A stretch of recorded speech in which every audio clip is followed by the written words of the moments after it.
Good morning बच्चों।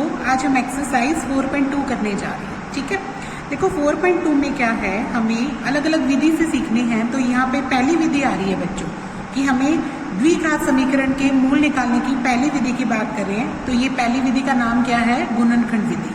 आज आप कौन सी विधि से गुणनखंड निकालेंगे? गुणनखंड विधि से। गुणनखंड विधि से हमने क्या निकालनी है? मूल निकालने हैं बच्चों। ठीक है, मूल क्या होता है? जो भी द्विघात समीकरण होता है, जैसे इस तरीके का द्विघात समीकरण होता है ना, ये होता है अपना द्विघात समीकरण। तो इस द्विघात समीकरण में x के दो मान आएंगे, तो वो दो मान कैसे निकालेंगे? आप गुणनखंड विधि से। गुणनखंड विधि आप लोगों ने 9th में भी पढ़ी हुई है, फैक्टराइजेशन बोलते हैं जिसको, जिसमें पहले और आखिरी से गुना करके बीच के टुकड़े करते हैं आपा।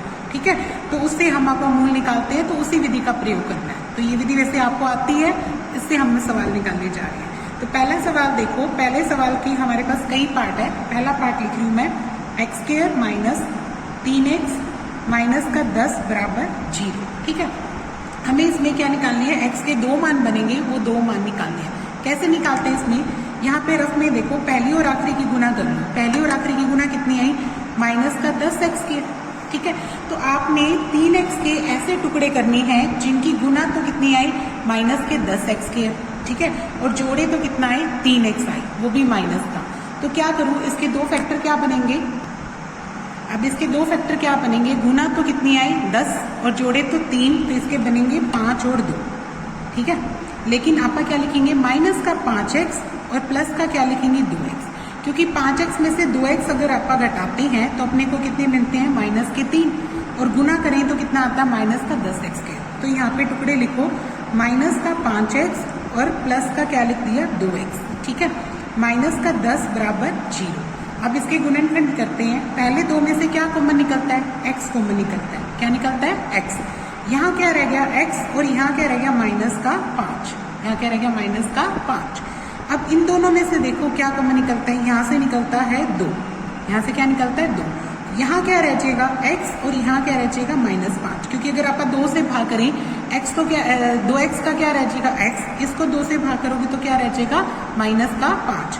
बराबर में क्या रह गया? 0। एक तो गुणनखंड क्या बन जाएगा? ये वाला x -5, और दूसरा क्या बन जाएगा? x जमा 2। क्योंकि ये तो दोनों में कॉमन है, वो इधर लिख दिया।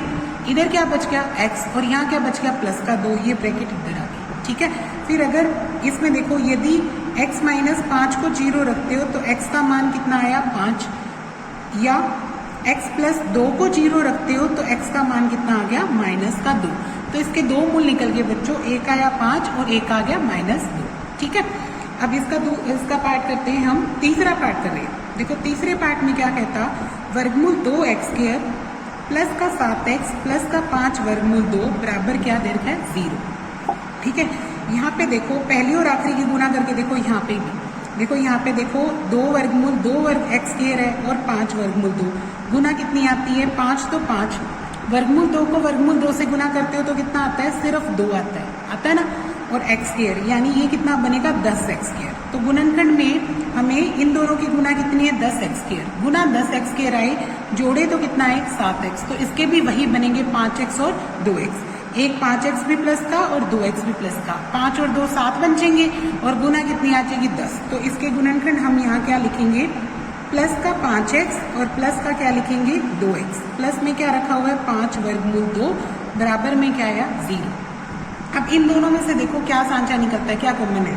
सिर्फ x है। तो आप इस x को बाहर निकालो, इसकी जगह क्या रह जाएगा? वर्गमूल 2x रह जाएगा, है ना। देखो x बाहर निकाला तो इसकी जगह क्या रह गया? वर्गमूल 2 और 1x रह गया। इसका x बाहर निकाल दिया तो अंदर क्या रह गया? 5 रह गया। ठीक है, अब इसमें देखिए क्या कॉमन निकलेगा। देखो हमेशा ये ब्रैकेट सेम होनी चाहिए, यानी अंदर क्या बचना चाहिए? वर्गमूल 2x जमा 5। वो कब बचेगा? जब आप इसका वर्गमूल 2 बाहर निकालेंगे। तो यहाँ क्या निकलेगा? वर्गमूल 2। क्यों? क्योंकि देखो 2 को आप क्या लिख सकते हैं? 2 को लिख सकते हैं वर्गमूल 2 गुना वर्गमूल 2। तो इसमें से हमने एक वर्गमूल 2 बाहर निकाल दिया, तो अंदर क्या रह जाएगा? एक वर्गमूल 2 रह जाएगा। ठीक है, क्योंकि 2 का मतलब क्या होता है? वर्गमूल 2 गुना वर्गमूल 2। तो हमने इसका एक वर्गमूल बाहर निकाल लिया, तो एक वर्गमूल अंदर रह गया। इसका वर्गमूल 2 बाहर निकल चुका है, तो सिर्फ 5 रह जाएगा इसकी जगह पे। ठीक है, बराबर में 0। तो एक फैक्टर तो बन गया वर्गमूल 2x जमा 5, और एक बन गया x प्लस वर्गमूल 2। दोनों को 0 रखो। यदि वर्गमूल 2x प्लस 5 को 0 रखते हो तो यहाँ से 5 उधर जाके किसका हो गया, माइनस का, और x का मान कितना आ जाएगा, -5 बटे वर्गमूल 2 आ जाएगा। ठीक है। या फिर अगर आप x प्लस वर्गमूल 2 को 0 रखते हैं तो x का मान कितना आ जाएगा, माइनस का वर्गमूल 2 आ जाएगा। ये प्लस वाला उधर जाके किसका हो जाएगा, माइनस का। ठीक है, तो इसके 2 मूल आ गए x के। अब अगला देखो, इसके बाद इसका फोर्थ पार्ट है 2x² माइनस का x और प्लस में क्या दे रखा है, 1/8। तो इसमें आप क्या लोगे, पहले 8 लघुत्तम ले लेना। ठीक है, 8 से इसके नीचे तो 1 1 है, 1 को 8 से भाग किया 8 आया, 8 को 2 से गुना करेंगे 16x²। 1 को भाग किया 8 आया, 8 को x से गुना किया 8x आ गया, 8 को 8 से भाग किया 1 आया तो 1 ऊपर चला गया, यहाँ प्लस का 1 आ जाएगा, बराबर में क्या आ गया, 0। अब ये जो 8 है वो उधर ले जाओ तो 0 गुना 8 हो जाएगा। यहाँ क्या बच गया, 16x² माइनस का 8x और प्लस में क्या रह गया 1। अब देखो ये 8 इधर लेके तो ये तो 0 हो गया अपना, है ना। तो अपने पास बन गया 16x² माइनस का 8x प्लस का 1 बराबर क्या रह गया, 0। अब इसके गुणनखंड करते हैं। पहली और आखिरी की गुना कितनी आनी चाहिए, 16x²। गुना तो 16x² आई, जोड़े तो कितना है 8, तो इसके टुकड़े क्या बनेंगे, 4x और 4x। माइनस का 4x लिखोगे और दूसरा भी क्या लिखोगे, माइनस का 4। 4 और 4 कितने हो जाएंगे, माइनस के 8, और गुना कितनी आ जाएगी, 16। तो इसके गुणनखंड क्या बन रहे हैं, माइनस का 4x और माइनस का 4x इस 8x की जगह। प्लस में क्या लिखा हुआ है 1 बराबर में क्या आ गया, 0। अब इन दोनों में से क्या कॉमन निकलता है भाई, 4x। देखो 4 पे ये भी जा रहा है, ये भी जा रहा है, तो 4x कॉमन निकलता है, वो बाहर निकालो। अंदर क्या रह जाएगा, फिर से एक 4x, 4 चुके 16 तो 4 रह गया, 1x ये रहा, 1x ये रहा। ठीक है, माइनस का ये निकल गया बाहर तो 1 रह जाएगा सिर्फ इसकी जगह पे। अब इसमें क्या निकालेंगे, माइनस का 1 कॉमन, ताकि ये 4x प्लस का रह जाएगा और प्लस का 1 किस में बदल जाएगा, माइनस में। ठीक है, क्योंकि देखो माइनस माइनस की गुना क्या आ जाएगी, प्लस में आ जाएगी, बराबर में क्या रह गया, 0। तो एक गुणनखंड बन गया 4x माइनस 1 जो दोनों में कॉमन है, और दूसरा भी सेम ही बन गया 4x माइनस 1। ठीक है, अब दोनों को 0 रखो। यदि 4x माइनस 1 को 0 रखते हैं तो यहाँ से x का मान क्या आ जाएगा, ये 1 हो गया, इधर जाके x का मान आ जाएगा 1/4। और या फिर अगर आप ये भी 0 रखते हैं तो यहाँ से भी x का मान वही आएगा 1/4। ठीक है, तो ये 2 मूल निकल गए। अब नेक्स्ट देखते हैं, इसके बाद हम क्वेश्चन नंबर 2 करने जा रहे हैं। देखो इसके भी आसानी से फैक्टर हो जाएंगे बच्चों, आप खुद कर सकते हो। देखो 100 को गुना 100 आए, जोड़े तो 20, तो इसके 2 फैक्टर बनेंगे, -10x माइनस 10x। कर लोगे ना आप लोग।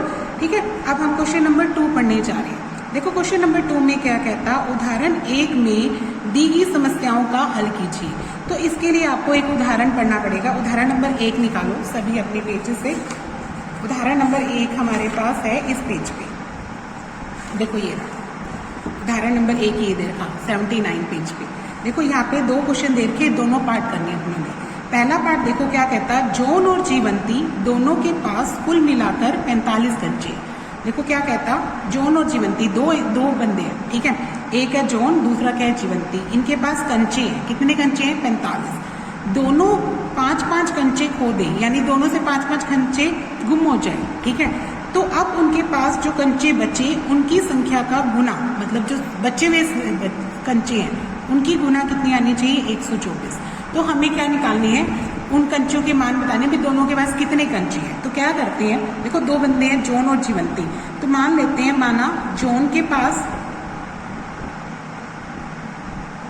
मान लो x कंचे हैं, जॉन के पास कितने कंचे हैं भी, x। तो जीवंती के पास कितने कंचे रह जाएंगे, जीवंती के पास आएंगे 45 माइनस x। ठीक है, क्योंकि दोनों के पास 45 है। अगर इसके पास x है तो इसके पास कितने रहेंगे, 45 माइनस x। कितने रह जाएंगे, 45 माइनस x कंचे। ठीक है, अब क्या कहता, प्रश्नानुसार लिख देना यहाँ पे, प्रश्नानुसार। देखो क्या कहता, इसके भी 5 कंचे खो दो, इसके भी 5 कंचे खो दो, फिर इनकी गुना करो। देखो x से 5 ले लो, इसके 5 गुम हो गए, और 45 माइनस x के भी 5 ले लो, इसमें से भी 5 घटा दो, फिर दोनों की गुना करते हैं। तो गुना कितनी आनी चाहिए, 124। इधर क्या रखना अपनों ने, 124। अब देखो ये तो x माइनस 5 है, अब ये 45 में से 5 के कितने रह जाएंगे, 40 माइनस एक्स बराबर कितना रह जाएगा, 124। अब इसके गुना करते हैं, ठीक है। देखो पहले x की 40 से गुना करो तो कितना आ जाएगा, 40x। फिर 5 की 40 से गुना करो तो कितना आ जाएगा, माइनस का 200। फिर x से गुना करो तो कितना आ जाएगा, माइनस का x²। फिर 5 की गुना इससे करेंगे तो माइनस माइनस प्लस का आ जाएगा, क्या आ जाएगा, प्लस का 5x। गुना समझ में आ गया आप लोगों को। पहले आपने x की 40 से गुना की, ठीक है, फिर 5 की 40 से गुना की, फिर x की x से गुना की और 5 की x से गुना की, ठीक है। ये गुना आ जाएगी अपनी, बराबर में क्या आया, 124। अब माइनस का x² अपने पास, 40 और 5 कितने हो जाएंगे, 45x, ठीक है, माइनस का 200 है और बराबर में क्या है, 124। अब ये सारी रकमें उधर ले जाओ तो यहाँ क्या रह जाएगा बच्चों, 0। ये x² उधर जाके किसका हो गया, प्लस का, ठीक है, और 45x उधर जाके किसका हो गया, माइनस का, 200 उधर जाके किसका हो गया, प्लस का, और 124 वहीं पड़ा था वो किसका है, प्लस का, ठीक है।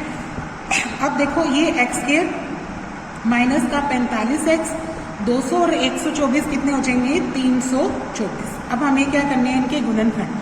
अब देखो पहली और आखिरी की गुना कितनी आई, 324। 324 गुनाए और जोड़े तो 45, तो इसके गुणनखंड कैसे करोगे आप, रफ में है ना, इसके फैक्टर करके देख लो।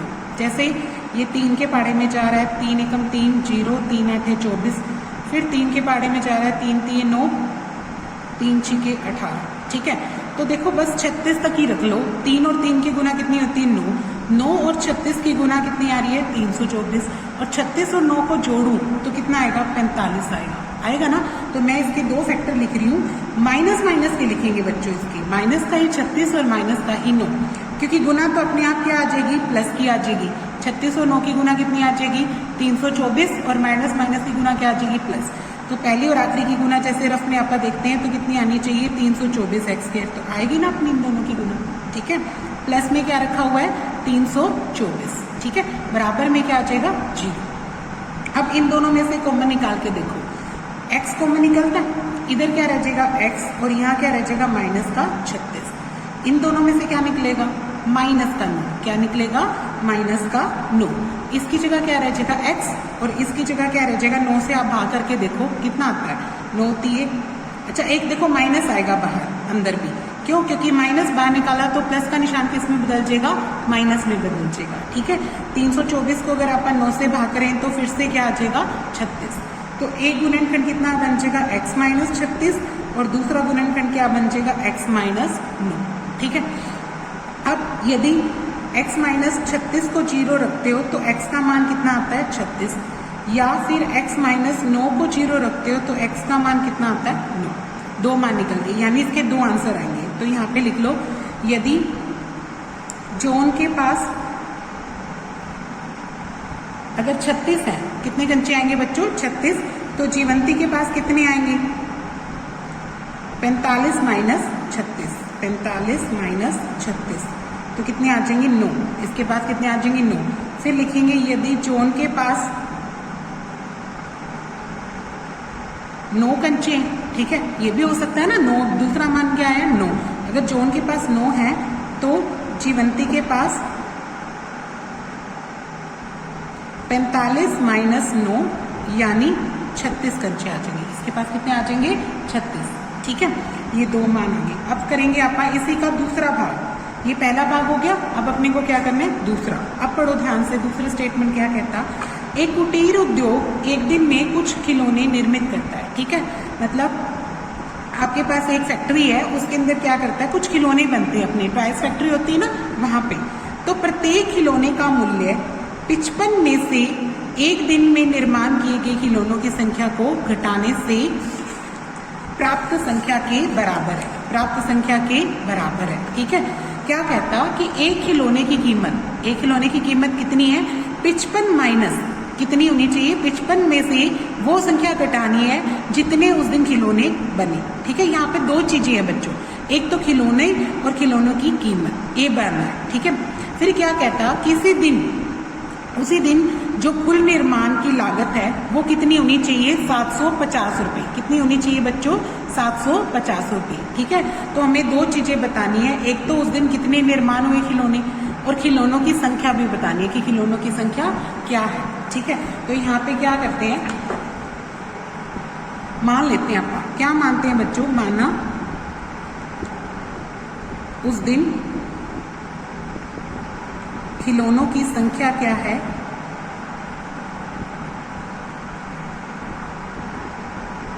क्या मान लेते हैं बच्चों, x।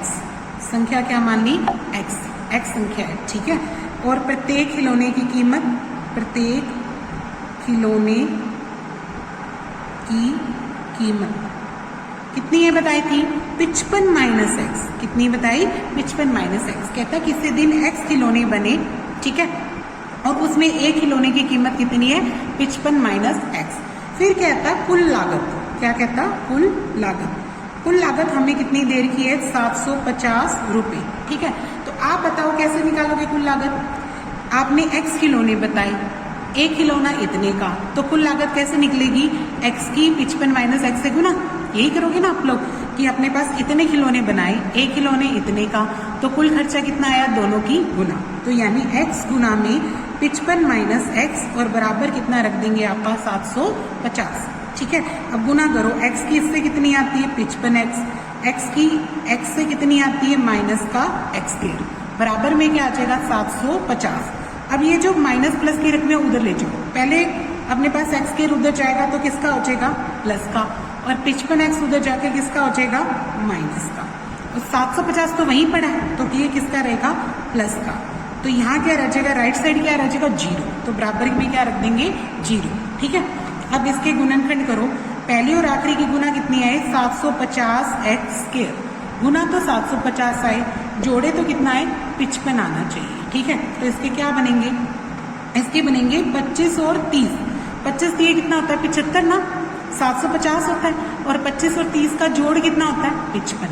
तो इसके दो फैक्टर क्या बनेंगे बच्चों, माइनस का 25x और माइनस का ही 30x बनेगा, क्योंकि माइनस 25 और माइनस 30 कितने होंगे, माइनस के 55, और गुना क्या आ रही है, वही 750 आ रही है। ठीक है, अब इनमें से कॉमन निकालो, पहली और इसमें से कॉमन क्या निकल रहा है, x, तो अंदर क्या रह जाएगा, x माइनस 25।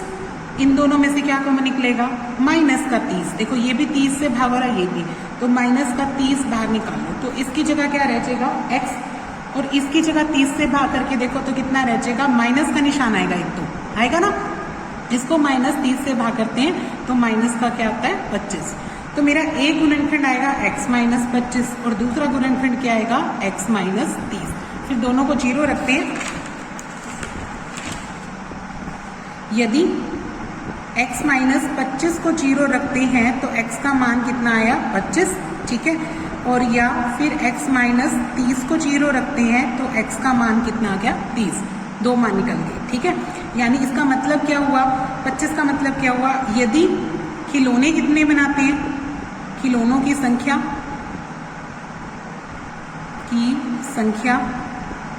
अगर 25 है तो उनकी प्रत्येक की लागत कितनी आएगी, 55 माइनस 25, यानी कितनी आ जाएगी, 30, है ना। तभी तो 750 हो गए। अगर आपका 25 खिलौने बनाते हैं और 30 रुपये उसकी कीमत रखते हैं तो लागत कितनी आ जाएगी, 750। और यदि आपका खिलौनों की संख्या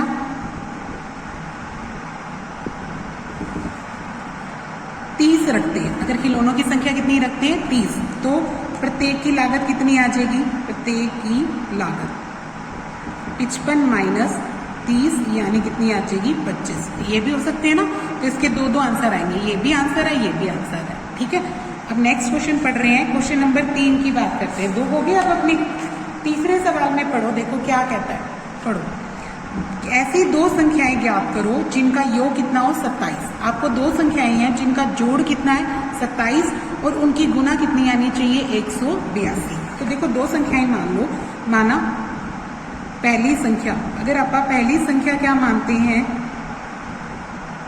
x, ठीक है, तो दूसरी क्या आएगी, क्योंकि दोनों का जोड़ कितना आना चाहिए, 27 होना चाहिए, तो इसका मतलब दूसरी क्या आ जाएगी, दूसरी संख्या 27 माइनस एक्स हो जाएगी। दूसरी संख्या क्या हो जाएगी? 27 माइनस एक्स। अब इनका गुणनफल बोल रखा है। क्या बोल रखा है? गुणनफल। गुणनफल यानी हमें दे रखा है 182। गुणनफल यानी दोनों की गुना। x की गुना किससे करो? 27 माइनस एक्स से, और किसके बराबर रख दो? 182 की। ठीक है, करो गुना। इन दोनों की गुना कितनी है? 27x। x की x से करोगे तो कितना आ जाएगा? माइनस का x के बराबर में क्या रख दोगे? 182। अब ये प्लस के बच्चों उधर लेके जाओ, ये माइनस का एक्स स्क्वायर इधर जाके क्या बन जाएगा? प्लस का, क्योंकि एक्स स्क्वायर प्लस का होना चाहिए। सबसे पहले याद रखना, जब भी गुणनखंड करने हो तो एक्स स्क्वायर किसका होना चाहिए? प्लस का। तो ये एक्स माइनस का इधर जाएगा तो किसका हो जाएगा? प्लस का। प्लस का 27 उधर जाएगा तो किसका हो जाएगा? माइनस का। 182 यही पड़ा है, इसलिए ये प्लस का ही रहेगा। इसको तो नहीं बदलेंगे ना। अब ये दोनों रकमें इधर लेके जा रहे हैं, तो इधर क्या रह जाएगा? बराबर में क्या रह जाएगा? 0 रह जाएगा। ठीक है, अब करो, पहली और आखिरी की गुना कितनी आनी चाहिए? 182 एक्स स्क्वायर गुना 182 आए और जोड़े तो कितना है? 27। तो देखो 182 के अगर आप फैक्टर करने बैठे, जैसे 2 के बारे में जाएगा 9 पे, फिर 1 पे, फिर ये जाता है 7 के पढ़े पे। ठीक है, 7 के पढ़े में 7 एकम 7, 7 21, तो और नहीं जाता। 7 दूनी कितना हो गया? 14, और 1 क्या हो गया? 13। देखो 14 और 13 की गुना 182 आ रही है, और 14 और 13 को जोड़े तो कितना है? 27। तो सही है, अपने दो फैक्टर क्या बनेंगे? माइनस का 14x और माइनस का ही 13। ठीक है, 14 और 13 क्या बन जाएगा? माइनस का 27, और गुना कितनी आ जाएगी? 182। तो प्लस में रख दो 182, बराबर में क्या रख देंगे? 0।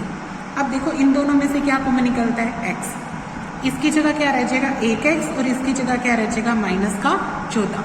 अब इन दोनों में से क्या कॉमन निकलता है? माइनस का 13। क्या निकलेगा? माइनस का 13। तो यहाँ क्या रह जाएगा? सिर्फ x। इसको माइनस 13 से भाग करो तो कितना रह जाएगा? माइनस का 14, बराबर में क्या रह जाएगा? 0। अब एक तो x माइनस 14 जो दोनों में कॉमन है वो रख दिया, एक x माइनस 13 ये रह गया, बराबर में क्या लिख देंगे? 0। पहले अगर यदि x माइनस 14 को 0 रखते हैं तो x का मान कितना आता है बच्चों? 14। या फिर x माइनस 13 को 0 रखते हैं तो x का मान कितना आता है? 13। यहाँ पे भी दो आंसर आएंगे, 14 और 13। तो इसके फिर से दो मान निकालेंगे। यदि पहली संख्या, अगर पहली संख्या 14 है तो दूसरी संख्या क्या बन सकती है बच्चों? 27 माइनस 14 यानी 13 बन सकती है। फिर यदि पहली संख्या अगर आप 13 लेके चलते हैं, अगर पहली संख्या क्या लेके चलते हैं? 13, तो दूसरी संख्या क्या आ जाएगी? 27 माइनस 13 यानी 14। तो दो आंसर निकल जाएंगे। 14 है तो 13 आएगी दूसरी, अगर 13 है तो दूसरी क्या आएगी? 14। दोनों है तो 27 ना टोटल, तो इसके दो आंसर आ गए। ठीक है, अब नेक्स्ट क्वेश्चन पढ़ते हैं। देखो क्या कहता? दो धनात्मक, दो क्रमागत। क्रमागत का मतलब लगातार। जैसे अगर पहला x है तो दूसरा क्या बनेगा? x plus 1। ठीक है, क्रमागत समझ के, पहली संख्या 1 होती है तो दूसरी क्या होती है? 2, यानी 1 जोड़ के। अगर पहली संख्या x मानेंगे तो दूसरी क्या आएगी? x plus 1। दोनों क्रमागत धनात्मक पूर्णांकों को ज्ञात कीजिए जिनके वर्गों का योग, अगर आप उनके अलग अलग वर्ग करें और वो जोड़ कितने के बराबर हो? 365 के। तो कैसे निकालेंगे? देखो अपने पास दो क्रमागत संख्याएं मान ली है, लिख लेते हैं, मान लेते हैं। माना पहली संख्या, माना पहली संख्या, अगर पहली संख्या क्या मान ली बच्चों मैंने? x, तो दूसरी संख्या क्या बनेगी? दूसरी संख्या x प्लस 1 बनेगी। क्या बनेगी? x plus 1। समझ के ना, क्रमागत लेना है। एक पहली अगर x है तो दूसरी क्या बनेगी? x plus 1। अब क्या कहता? पढ़ो कि दोनों के वर्ग, x का भी वर्ग करो और x प्लस 1 का भी क्या करो? वर्ग।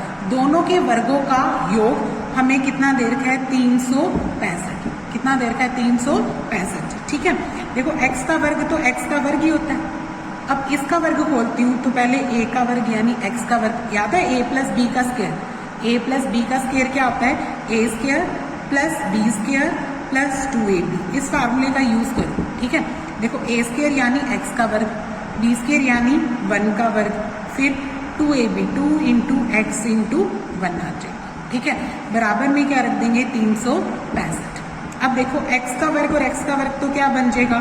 2x का वर्ग। ठीक है, प्लस में क्या आएगा 1 और ये क्या आएगा 2x, और ये 365 इधर लाओगे तो किसका हो जाएगा माइनस का। ठीक है, तो अपने पास बन गया एक तो 2x² प्लस का 2x और 365 में से 1 घटाओगे तो कितना रह जाएगा 364 रह जाएगा। ठीक है, 364 बराबर में क्या आएगा 0। फिर से 2 कॉमन निकालो बच्चों, ये भी 2 पे ये भी 2 पे, ये सब जा रहे हैं 2 पे, तो 2 बाहर निकल गया। इधर क्या रह गया x², इसको 2 से भाग किया तो क्या आया x, इसको 2 से भाग किया तो क्या आएगा 2 एकम 2, 2 8 16 और 2 दूनी 4, ये पूरा आ गया।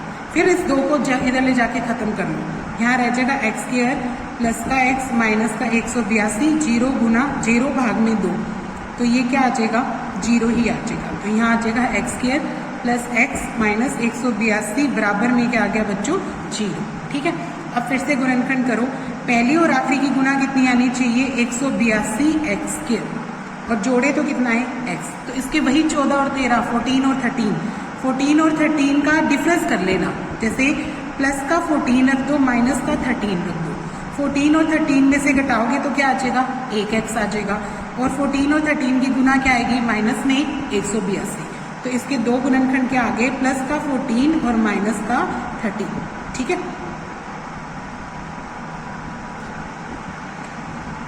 13x आ जाएगा और माइनस का क्या आएगा 182 बराबर में क्या आएगा 0। अब देखो कॉमन निकालो, x² और 14x में से क्या कॉमन निकलता है x कॉमन निकलता है, x बाहर निकाल दिया, इसकी जगह क्या रह गया x और इसकी जगह क्या रह गया प्लस का 14 रह गया। ठीक है, अब इन दोनों में से क्या कॉमन निकलता है माइनस का 13 कॉमन निकलता है, कितना निकलता है माइनस का 13, इसकी जगह क्या रह जाएगा बच्चों x, और इसको माइनस 13 से भाग करोगे तो एक तो माइनस कट के क्या बन जाएगा प्लस, और 182 को 13 से भाग करते हैं तो कितना आता है वही 14 आता है। ठीक है, तो इसके 2 फैक्टर बन गए, एक तो बन गया x प्लस 14 और दूसरा फैक्टर क्या बन गया x माइनस 13, दोनों को 0 रखो। यदि x प्लस 14 को 0 रखते हैं तो x क्या आएगा माइनस का 14। ठीक है, या फिर x माइनस 13 को 0 रखते हैं तो x का मान क्या आया 30।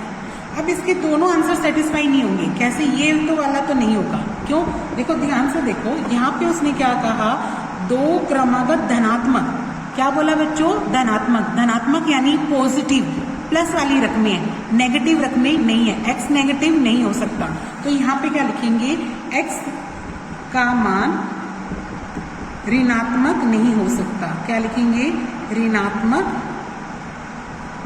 नहीं हो सकता, इसलिए x का मान यानी पहली संख्या क्या बनेगी, पहली ये वाला सही हो जाएगा, पहली संख्या क्या बन जाएगी बच्चों 1 और 3 यानी 13 बन जाएगी। ठीक है, और दूसरी संख्या क्या बनेगी, लगातार नंबर है तो 13 में 1 जोड़ेंगे तो दूसरी संख्या क्या आ जाएगी 14। ठीक है, 14 नंबर आ जाएगा। ओके, अब चलते हैं आप क्वेश्चन नंबर 5 पे, देखो 5 क्वेश्चन पढ़ो। 5वां सम क्या कहता है, एक समकोण त्रिभुज की ऊंचाई उसके आधार से 7 सेंटीमीटर कम है। ठीक है, देखो समकोण त्रिभुज बनाओ, समकोण त्रिभुज क्या होता है जिसमें एक कोण क्या होता है 90 डिग्री का, ये समकोण त्रिभुज है। समकोण त्रिभुज में 90 के सामने वाले भुजा को क्या बोलते हो आप कर्ण, और ये क्या होता है लंब या ऊंचाई बोल सकते हो। ठीक है, नीचे वाला क्या होता है आधार। ठीक है, देखो क्या कहता, इसका जो लंब है, इसका जो लंब है, जो ऊंचाई है वो आधार से 7 सेंटीमीटर कम है, क्या दे रखा है 7 सेंटीमीटर कम। अगर देखो आधार आपका x मान लें, अगर आधार मानते हैं x, तो ये x माइनस 7 है, 7 कम है, कौन सा लंब, लंब कितना है 7 कम। फिर उसके बाद क्या कहता, जो कर्ण है वो कितना दे रखा है 13 सेंटीमीटर, ये जो कर्ण है इसकी भुजा कितनी दे रखी है 13 सेंटीमीटर। अब हमें क्या कहता, अन्य 2 भुजाएं ज्ञात करो, तो ये दोनों निकालनी है, कैसे निकालेंगे, लिखेंगे आप माना आधार क्या मान लेते हैं x, तो लंब कितना आ जाएगा x माइनस 7 और कर्ण कितनी देर की अपने को 13 सेंटीमीटर। ठीक है, जब भी समकोण त्रिभुज आए तो दिमाग में क्या आएगा पाइथागोरस, क्या आएगा बच्चों पाइथागोरस। तो यहाँ लिखेंगे पाइथागोरस प्रमेय से, क्या लिख देंगे पाइथागोरस प्रमेय से। देखो पाइथागोरस प्रमेय क्या कहता है, आप लोगों ने 8th में पढ़ा हुआ है कि कर्ण का वर्ग, कर्ण भुजा का वर्ग किसके बराबर होता है लंब का वर्ग जमा आधार का वर्ग होता है। ठीक है, तो देखो कर्ण कौन सी भुजा है 13, तो यहाँ पे लिख देंगे 13 का स्क्वायर। लंब कौन सा है x माइनस 7, तो x माइनस 7 का वर्ग आ जाएगा। आधार कौन सा है x, तो x का वर्ग आ जाएगा। इसको a माइनस बी के फार्मूले से खोलो, वो क्या कहता है a स्क्वायर यानी x का वर्ग, फिर b स्क्वायर यानी 7 का वर्ग, फिर होता है माइनस 2ab, माइनस का 2 इंटू 7 इंटू एक्स आ जाएगा। ठीक है, प्लस में क्या रखा हुआ है ये वाला x स्क्वायर। 13 का वर्ग कितना होता है 169, ये लिख दिया। एक एक्स वर्ग और एक एक्स वर्ग कितने हो जाएंगे 2x स्क्वायर। 7 का वर्ग कितना होता है 49, और 7 दूनी ये कितना बन जाएगा 14x। और ये जो 169 है बच्चों, यहाँ क्या रख दो 0, ये 169 यहाँ लेके आओ तो ये किसका हो जाएगा माइनस का। ठीक है, नेक्स्ट अपने पास क्या बन गया, एक तो बनेगा 2x स्क्वायर, एक बनेगा 14x। ठीक है, और इसमें से ये दोनों घटेंगे, माइनस कर देते हैं। देखो अपने पास क्या बच गया, एक तो बन गया 2x स्क्वायर माइनस का 14x। ठीक है, माइनस का 14x बच गया, और 169 में से आपका 49 घटाएंगे तो कितना रह जाएगा अपना, यहाँ पे रह जाएगा 120, कितना रह जाएगा माइनस का 120 रह गया। ठीक है,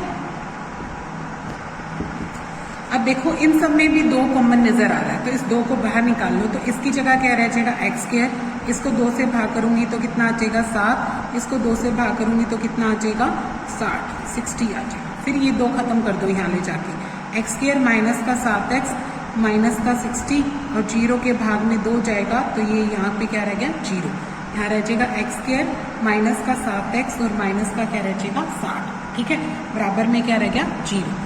अब पहली और आखिरी की गुना करके देखो, देखो पहली और आखिरी की गुना कितनी आनी चाहिए, माइनस का 60x स्क्वायर गुना 60 है, जोड़े तो कितना है 7, तो इसके फैक्टर क्या बनेंगे 12 और 5, माइनस का 12 और प्लस का क्या लिख लो 5, 12 5 क्या हो जाएगा 60, 12 में से 5 के कितने रह जाएंगे 7, तो यहाँ पे लिखेंगे 1x स्क्वायर माइनस का 12x और प्लस का क्या रख देना 5x, माइनस का 60 बराबर 0। फिर कॉमन निकालो, इन दोनों में से x कॉमन निकलेगा तो इसकी जगह क्या रह जाएगा x, और इसकी जगह क्या रह जाएगा माइनस का 12। ठीक है, इन दोनों में से 5 कॉमन निकालो, इसकी जगह क्या रह जाएगा x और इसकी जगह क्या रह जाएगा माइनस का 12। तो अपने एक फैक्टर बन गया x माइनस 12 और दूसरा फैक्टर क्या बन गया x प्लस 5, 2 गुणनखंड बन गए, एक x माइनस 12 और दूसरा क्या बन गया x प्लस 5। फिर दोनों को 0 रखो, यदि x माइनस 12 को 0 रखते हैं तो x का मान कितना आता है बच्चों 12। फिर या फिर अगर आप x प्लस 5 को 0 रखते हैं तो x का मान कितना आ गया माइनस 5। अब आप बताओ भुजा कभी भी माइनस में होती है नहीं ना, तो लिखेंगे भुजा कभी भी ऋणात्मक नहीं होती, ऋणात्मक नहीं होती। इसका मतलब क्या हुआ बच्चों, आधार कितना आ जाएगा 12 सेंटीमीटर, इसलिए आधार क्या बन जाएगा 12 सेंटीमीटर, और लंब कितना आ जाएगा 12 में से 7 घटा लो तो कितना रह जाएगा 5 सेंटीमीटर, तो ये कितनी आ जाएगी 5 सेंटीमीटर। ठीक है, अब अगला नेक्स्ट क्वेश्चन कर रहे हैं, क्वेश्चन नंबर 6 पढ़ो। देखो क्या कहता, एक कुटीर उद्योग एक दिन में कुछ बर्तनों का निर्माण करता है। कुटीर उद्योग क्या करता है, बर्तनों का निर्माण करता है। एक विशेष दिन यह देखा गया कि प्रत्येक नग का निर्माण अगर रुपए में देखें तो उस दिन किए गए निर्माण वाले बर्तनों की संख्या के दुगने से 3 अधिक है। देखो कुछ उस दिन क्या बने, बर्तन बने, ठीक है, और एक बर्तन की कीमत क्या है, जितने भी उस दिन बर्तन बने उनकी संख्या के दुगने से 3 अधिक है, उनकी संख्या के दुगने से 3 अधिक है। ठीक है, अब कुल लागत कितनी है अपनी 90 रुपये, कुल लागत कितनी है 90 रुपये। तो निर्मित बर्तनों की संख्या और प्रत्येक नग की लागत, 2 चीजें बतानी है। बिल्कुल वैसे ही है जैसे अपनों ने जो पिछले खिलौने वाला क्वेश्चन किया था।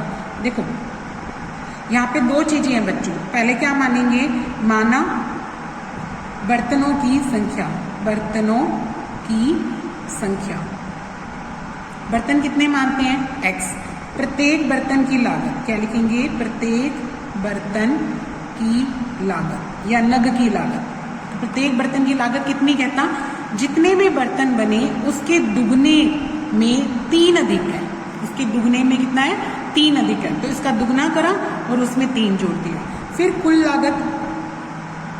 कुल लागत कैसे कितनी देर की है? 90 रुपये। कुल लागत कितनी देर की है? 90 रुपये। कैसे निकालूं? दोनों की गुना कर दूं। एक्स अपने पास बर्तन है और एक बर्तन इतने रुपए का, तो कुल लागत क्या निकलेगी? दोनों की गुना।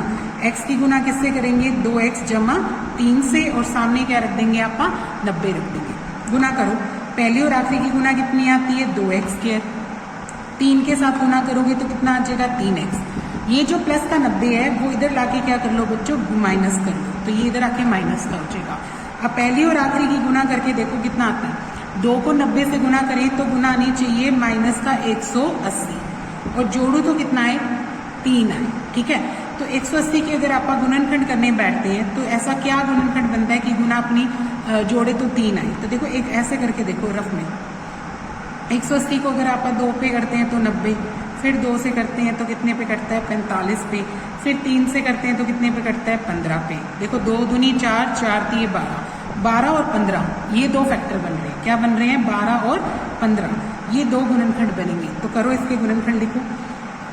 पहले लिख देते हैं 15 और माइनस का 12 लिख देते हैं, क्योंकि 15 में से 12 का गुना माइनस में कितना रह जाएगा? प्लस का क्या रह जाएगा? 3, और 12 और 15 की गुना कितनी आएगी? 180, वो भी माइनस की, है ना। तो माइनस का 90 बराबर 0।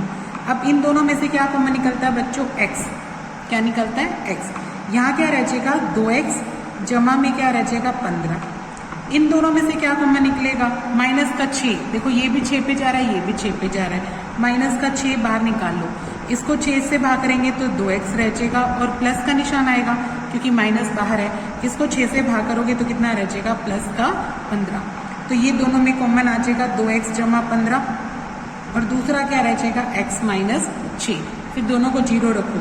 यदि आप 2x प्लस 15 को 0 रखते हैं तो x का मान कितना आ जाएगा बच्चों? माइनस का 15 हो जाएगा इधर, और x कितना रह जाएगा? माइनस का 15/2। या फिर x माइनस 6 को 0 रखते हैं तो x का मान कितना आया? 6। अब देखो कभी बर्तन माइनस में हो सकते हैं? नहीं ना, तो क्या लिखेंगे? बर्तनों की संख्या ऋणात्मक नहीं हो सकती। बर्तनों की संख्या ऋणात्मक नहीं हो सकती, इसलिए कुल बर्तनों की संख्या कितनी आएगी? कुल बर्तनों की संख्या कितनी आएगी बच्चों? जो ये रहेगी, ये दूसरा आंसर प्लस वाला, प्लस के 6 है ना, ये बर्तनों की संख्या आ गई। तो बर्तनों की संख्या कितनी आ जाएगी? 6। और एक बर्तन की कीमत कितनी आएगी? 2x जमा 3 था ना, यानी 2 गुना 6 जमा 3, यानी 12 जमा 3 यानी 15 रुपये। कितने रुपए आएंगे? 15, क्योंकि देखो 15 गुना 6 करोगे तो कितना रह जाएगा? 90, है ना। तो इसमें एक बर्तन की कीमत कितनी आ जाएगी? 15, और संख्या कितनी आ जाएगी? 6। इस प्रकार अपनी एक्सरसाइज क्या हो जाएगी? कंप्लीट। इसको कर लेना।